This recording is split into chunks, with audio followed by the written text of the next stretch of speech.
اهم حاجه القرايه، اهم حاجه الباحث يعني قراءه، يعني مش بحث ولا اتنين ولا تلاتة، لا انت حاول انك انت تجين knowledge as much as you can، يعني على قد ما تقدر اقرا، لان القرايه ديت هتحسن عندك انت حتى الشخصيه العلميه، هتبني شخصيتك العلميه بقدر كبير، هتعمل عندك رصانه فكريه رهيبه، انك انت تبقى عارف، انت حتى ممكن تبقى فاهم البارامترز ديت اللي انا هدرسها هفسرها ازاي بعد كده، كل ده عن طريق القراءه.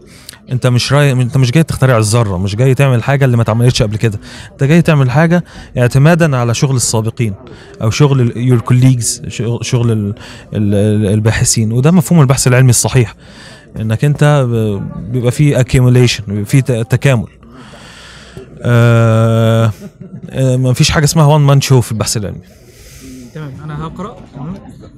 وبعدين هختار الموضوع اللي انا بالظبط، بعد كده تختار الموضوع، بعد كده بتسجل فيه، وبتبتدي انك انت تسلك بقى البحث العلمي بتاعك.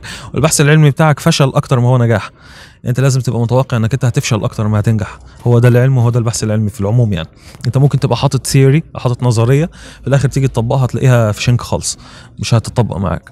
هو البحث العلمي كده، انت ما اسمهاش انا فشلت، اسمها لا انا عرفت ان دي النظريه دي محتاجه تعديلات، او النظريه بتاعتي غلط. تمام. بتحدد بارامترز عايز تدرسها، وبعد ما تحدد بارامترز بتبتدي تشتغل عليها، وبتبتدي تطلع لك ريزلتس تبتدي تفسرها للمجتمع العلمي. انت مش هتجيب البحث الفلاني وهتعمله هو لا، انت بتجيب البحث الفلاني بتستفيد منه، من خبرة اللي قبلك، وانت عندك حاجة عايز تقدمها جديد، فبتستفيد من خبرات السابقين في انك انت تطبق الجديد.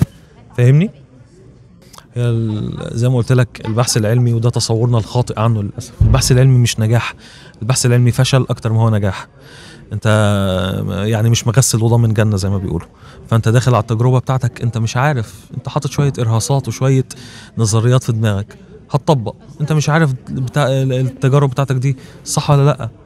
فاهمني؟ بس طيب، هل الموضوع يستاهل؟ على حسب وجهه نظرك للموضوع.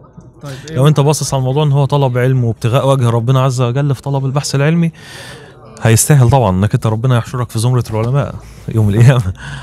لكن حاجة غير كده ممكن ما تستاهلش، ممكن على حسب وجهة نظرك.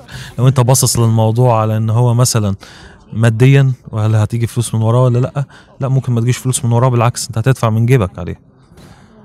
يعني هي رسالة. بالظبط، هي رسالة، عشان كده اسمها رسالة.